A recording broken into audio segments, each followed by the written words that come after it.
you talked about driving value, and one of the things that we've spoken about before was in terms of, what does that value mean?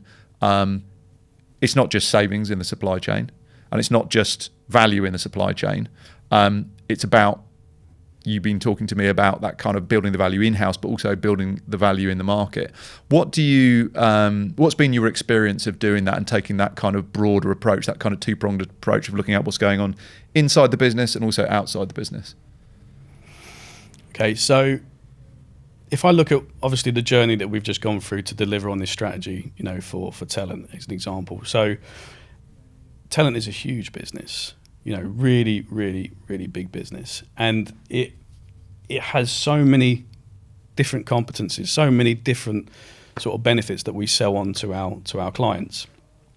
And what I first noticed when I joined Tellent was that it was all being managed, in silo, very much at an operational level. Right.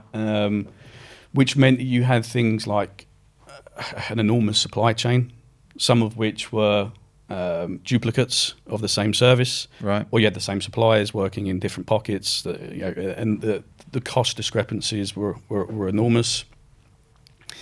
So internally, it's about getting your arms around all of that, trying to make sense of it. Obviously, very simple category management in that regard, but you've got to get your arms around all of it, understand who's doing what, how much, why, and then try and apply some consistency and logic to it.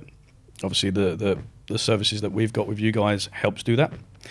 And then also you've got to look at your markets. So what do we do? What are our competitors doing? How can we do it better than them? How can we do it quicker than them? How can we do it more efficiently than them? You've got to keep an eye on that market. And then also on the same vein of that as well is, what is the client actually looking for? What are they looking when they approach us and they ask us to do a project or a service or what a package is? What is it that they're asking us to do, and how can we make their life easier along that way? And it happens internally to begin with. As soon as you can gain your efficiencies in-house, you can then start to show that, and it reflects in the business that you do outside.